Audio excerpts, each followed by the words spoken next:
Agradecemos, Senhor, por essa manhã, por mais uma oportunidade de despertarmos nesse corpo material e estarmos sujeitos a novas experiências, a novos ensinamentos. E rogamos, Senhor, que nos envolva com a vossa proteção e com o vosso amor, hoje e por todo sempre. Que assim seja, graças a Deus. Bom dia, amigos. É a Alba, da Associação Espírita Allan Kardec de Suzano. Muita alegria de estar aqui junto com vocês novamente, mesmo que no virtual, mas se Deus quiser, logo, logo poderemos estar presencialmente, se Deus quiser. O tema dessa manhã, que não me foi passado, é a existência corporal para o espírito e a oportunidade de progresso. Esse tema nós vamos encontrar no Livro dos Espíritos, na segunda parte, do Mundo Espírita ou dos Espíritos, no capítulo 4, da pluralidade das existências, transmigração progressiva. Vamos encontrar também na Revista Espírita, fevereiro de 1864, falando sobre a necessidade da reencarnação. Pois bem, muitas pessoas vivem como se essa existência não fosse mais do que nascer, crescer, trabalhar, formar uma família e morrer. Elas não conseguem enxergar a grande finalidade dessa existência. Sendo materialistas, nada esperam após a morte e reduzem toda a experiência da vida apenas a fatos materiais, dos quais precisamos tirar o maior proveito, porque afinal a vida é uma só. E assim vão caminhando nessa ilusão, fazendo na vida tudo aquilo que desejam, sem medir as consequências, apoiados nessa ideia de que a vida é uma só e precisamos aproveitá-la o máximo, pois não teremos uma nova chance. Muitos outros acreditam na existência de algo além da matéria, a existência da alma ou espírito que sobrevive à morte do corpo físico. No entanto, ainda imaginam existir uma única existência física, onde erramos e acertamos, sofremos ou somos felizes, mas sem uma segunda chance para consertar o que fizemos de errado, recomeçar, fazer diferente, nos corrigirmos. O grande padre jesuíta, teólogo e filósofo francês, que nasceu em 1881, Teilhard de Chardin, ele dizia: não somos seres humanos vivendo uma experiência espiritual. Somos seres espirituais vivendo uma experiência humana. Que fica muito claro. Não somos apenas matéria, não somos apenas espíritos. Somos espírito e matéria, sendo que um necessita do outro para que se cumpra os objetivos do nosso Criador. Mas qual é a finalidade da encarnação, afinal de contas? Sabemos todos que fomos criados simples e ignorantes, porém com todas as possibilidades para evoluirmos até atingir o objetivo da criação divina, que é nos tornarmos espíritos puros, espíritos perfeitos. No entanto, vamos percebendo que a alma Quando ela não atinge a perfeição durante a vida corpórea, ela vem exatamente terminar de depurar-se, submetendo-se à prova, a uma nova existência, que é a reencarnação, e através de provas e expiações, passando por diversas situações, ela vai então tirando as lições de que necessita para aos poucos ir se aperfeiçoando.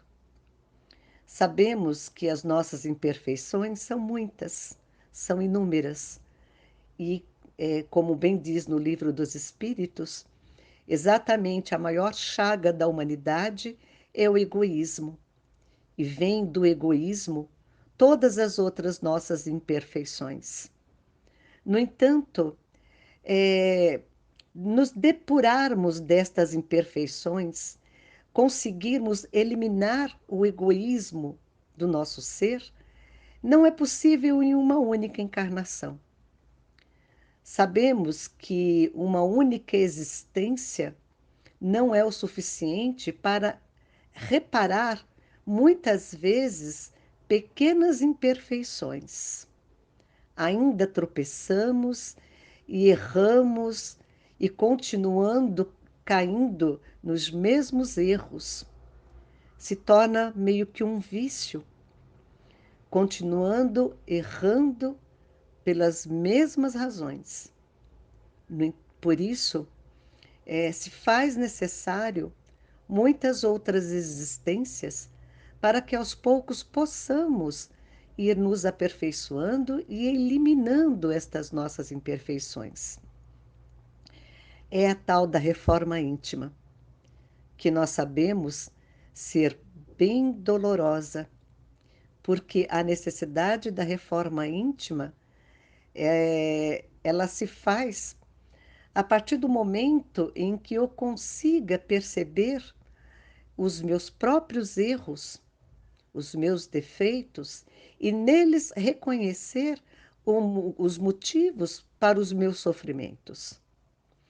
Porque, na realidade, sofremos exatamente por consequência dos nossos próprios erros, das nossas escolhas. É o nosso livre-arbítrio. E a partir do momento que reconheçamos estes erros e a necessidade de transformação, precisamos investir nessa reforma íntima, nessa transformação moral. E isso vai ocorrer exatamente durante as diversas existências do espírito num corpo físico, através de novas reencarnações. A alma, ela tem muitas existências corpóreas, com esta finalidade de aperfeiçoar-se.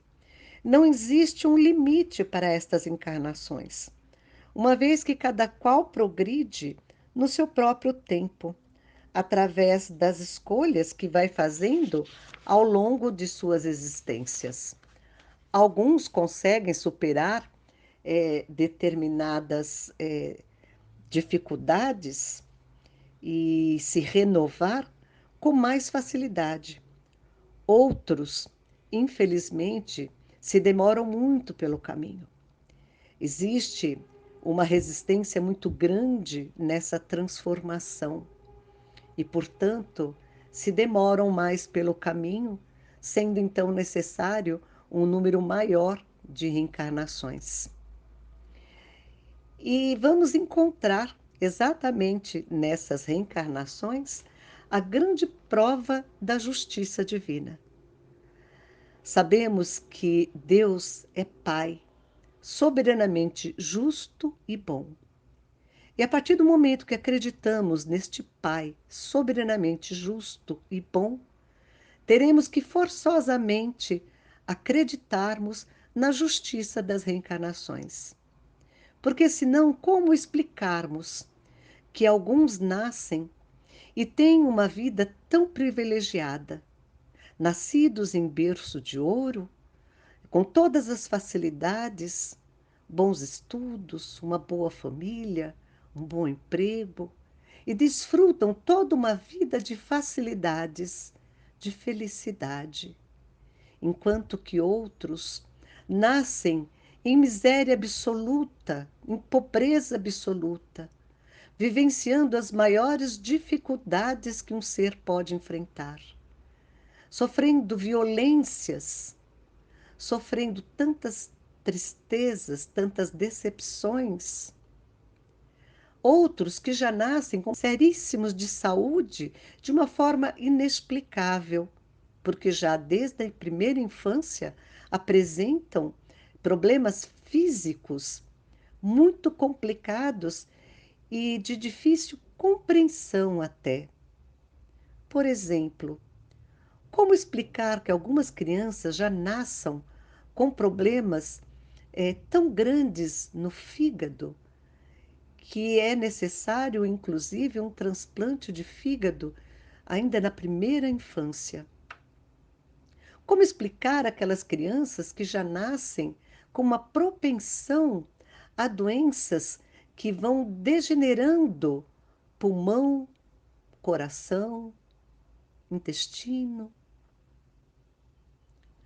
Como explicar por que algumas crianças nascem e morrem tão cedo, com poucos dias, poucos meses, poucos anos de vida, de uma forma inexplicável?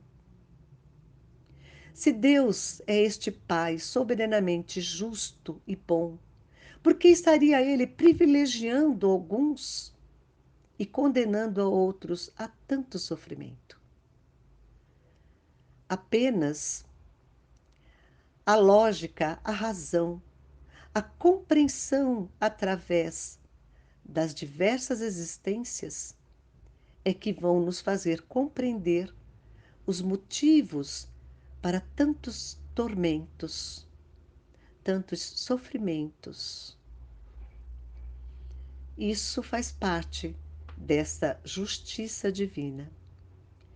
A doutrina da reencarnação, que consiste em admitir para o homem muitas existências sucessivas, é a única que corresponde a esta ideia da justiça de Deus. Nossas diferentes existências corpóreas, elas se passam não apenas na Terra. O espírito recém-criado habita mundos, muitas vezes, muito primitivos, que estão de acordo com o grau de evolução do próprio espírito. E vão renascendo em mundos mais evoluídos de acordo com a própria evolução, com a própria aprendizagem. Ele pode reviver muitas vezes no mesmo globo, se não estiver bastante adiantado para passar para o mundo superior. Ou se ali ainda existir muitas experiências pelas quais ele deva passar, até o momento em que tiver conseguido completar toda aquela etapa, aprender tudo o que havia necessidade de ser aprendido naquele globo terrestre, no seio daquela humanidade. E a partir do momento em que ele esteja em condição moral e intelectual jamais avançado, ele terá então a possibilidade de renascer em mundos mais evoluídos de acordo com o próprio grau em que se encontrar. E ali sofrerá também novas experiências, situações que lhe auxiliarão a se depurar e aprender ainda mais. Os espíritos, eles podem também, mesmo os espíritos um pouco mais evoluídos, renascerem em mundos relativamente inferiores àqueles aos quais já viveram, quando para isso eles têm uma missão a ser cumprida.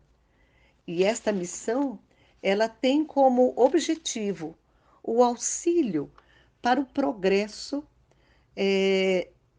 do povo, da humanidade que fizer parte daquele globo.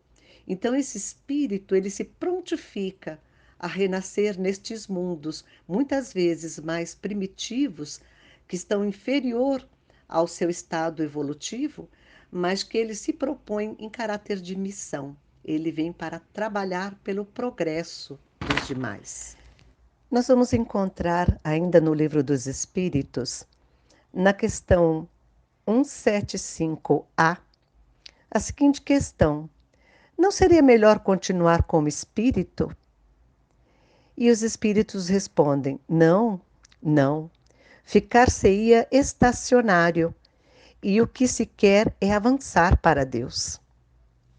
Nós vamos perceber então nessa questão de que há necessidade de que o espírito reencarne, este contato do espírito com a matéria, ele se submetendo à matéria, para que ele possa vencer as suas más tendências. Este convívio social, né, um com os outros, e estando submetido ele às tendências da matéria, ele se vê então obrigado a lutar contra os seus próprios instintos, seus impulsos. E é dessa forma que ele vai superando as suas dificuldades e vencendo as suas provas.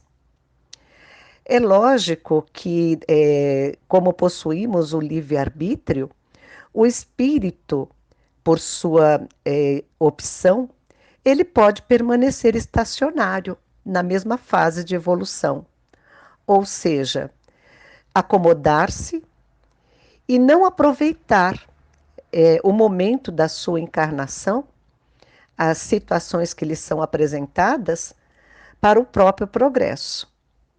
No entanto, ele não conseguirá permanecer estacionário eternamente. Haverá um momento em que obrigatoriamente ele terá que caminhar. As situações o levarão a isso, a um progresso. E ficando muito claro que tudo aquilo que o espírito vivencia, tudo aquilo que ele aprende em suas diversas encarnações, permanecem como um aprendizado para o espírito. Ele cresce, ele evolui através das suas experiências e, portanto, ele não retroage. Não existe a menor chance do espírito retroagir. O seu papel é caminhar sempre, é evoluir sempre. Assim, quando falimos em nossa missão ou em determinadas provas, devemos recomeçar a nova existência, passando pelas situações necessárias para a nossa aprendizagem, exatamente naquilo em que falhamos. Seremos testados mais rigorosamente exatamente naquelas questões nas quais nós falhamos. O grau de evolução entre os espíritos é uma escala incalculável, uma vez que o limite entre um e o outro é muito tênue, é como um fio de cabelo. Então, dizermos qual é o grau de evolução maior ou menor entre um e outro espírito é muito difícil, porque uma pequena melhoria, né? Alguma coisinha mínima que nós conseguimos superar e nos depurarmos já nos faz um espírito num grau de evolução um pouco maior em comparação ao que já estivemos. Portanto, é uma escala assim incalculável essa do grau de evolução entre cada um dos espíritos. Estamos sempre no caminho do progresso. Cada melhoria é um degrauzinho que subimos na nossa escala evolutiva. Em cada mundo ao qual o espírito irá renascer, ele terá um corpo perispiritual diferente, compatível com a atmosfera e os elementos que compõem aquele mundo. Portanto, a sua forma física, ela será de acordo com cada mundo em que ela estiver vivendo. À medida em que o espírito se purifica, à medida em que ele evolui, o corpo que o reveste aproxima-se igualmente da natureza do espírito. Ou seja, a partir do momento em que o espírito vai se purificando, ele vai evoluindo, o seu perispírito também vai se depurando, se purificando e ficando cada vez mais sutil, mais leve, e assim também o seu corpo físico, que vai acompanhando essa evolução de acordo com cada mundo em que ele estiver habitando. A matéria, dessa forma, ela vai se tornando menos densa e ele já não se arrasta mais tão penosamente pelo solo e as suas necessidades físicas, elas vão se tornando menos grosseiras a partir do momento em que o espírito vai se depurando.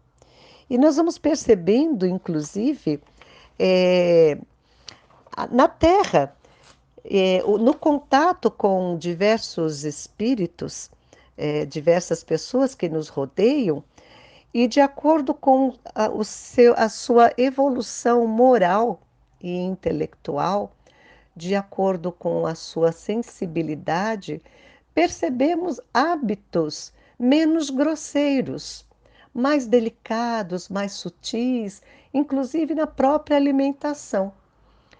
A matéria, ela já não necessita mais das coisas mais grosseiras, aquilo não lhe apetece mais.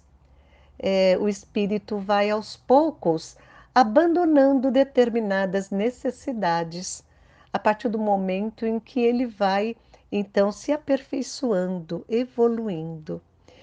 E é interessante que nós vamos perceber a diferença que existe mesmo entre os mundos. Na questão ainda do Livro dos Espíritos, na 188, ele tem uma complementação dessa questão, onde ele diz assim: de todos os globos que constituem o nosso sistema planetário, segundo os espíritos, a Terra é daqueles cujos habitantes são menos adiantados física e moralmente. Marte lhe seria ainda inferior e Júpiter muito superior em todos os sentidos.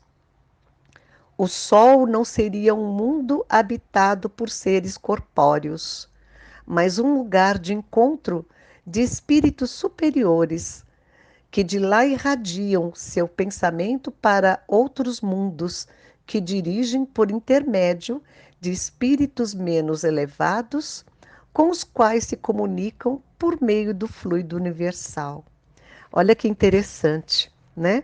Então, nós vamos percebendo que, de acordo com o grau de evolução e de depuração do espírito, é, esses mundos aos quais ele vai renascer, ele vai habitar, eles têm essas diferenças de atmosfera é, tão grandes, né? E a Terra ela se encontra entre aqueles mundos que ainda estão no estado bem primitivo. E, portanto, somos nós ainda, física e moralmente, bastante primitivos ainda. Mas estamos num mundo de expiações e provas, mas num processo de transição.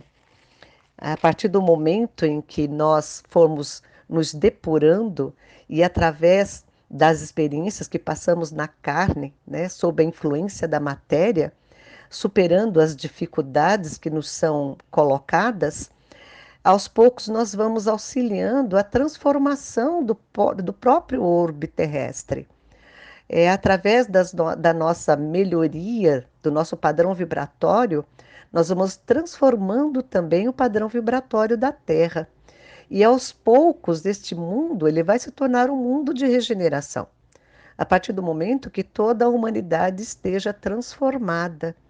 E assim, nós vamos percebendo que com essa transformação, não só a atmosfera do planeta vai se transformando, evoluindo, progredindo, como todo o nosso ser. Estaremos nos tornando, inclusive fisicamente, seres mais leves, mais puros, mais felizes. Ainda neste capítulo, nos são colocadas também algumas questões com relação à sorte das crianças após a morte. No que se tornaria a criança após a morte. E os espíritos nos esclarecem. Eles voltam a ser um espírito, né? E se preparando para futuras encarnações. E o espírito da criança que ele morre ainda em tenra idade e que não tendo podido fazer o mal, ele pertence aos graus superiores e os espíritos dizem: se não fez o mal, também não fez o bem. E Deus não o afasta das provas que deve sofrer. Se é puro, não é pelo fato de ter sido criança, mas porque já se havia adiantado.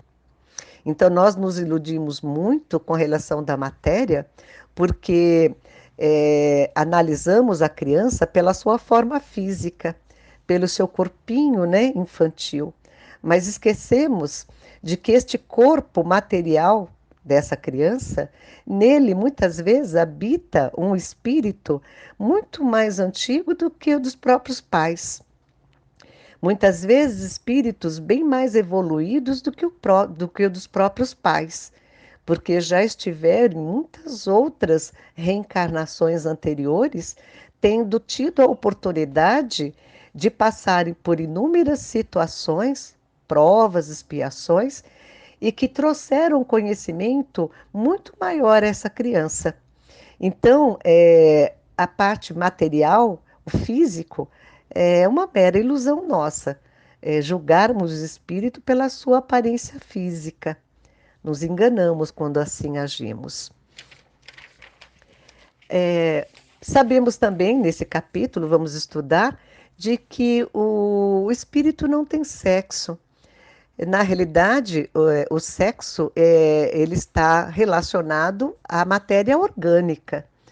O espírito, ele não tem sexo. Existe a necessidade que o espírito reencarne para passar diversas situações, diversas experiências e, portanto, ora nascerá no corpo físico de mulher, ora no corpo físico de homem, para que através das experiências pelas quais irá passar, ele possa aprender, ele possa saber tudo aquilo que um e outro têm conhecimento. Ele terá o saber, as experiências próprias de uma mulher, assim como as experiências próprias de um homem. A necessidade de que esta evolução, este conhecimento moral e intelectual, ele se dê por completo, passando assim por todas essas experiências necessárias a seu aperfeiçoamento. Portanto, o espírito não tem sexo. Ora, ele estará estagiando no corpo físico de homem, ora, estagiando no corpo físico de mulher, porque assim se faz necessário. Vamos também, encerrando já este capítulo, nos lembrarmos de que tudo na nossa vida é importante.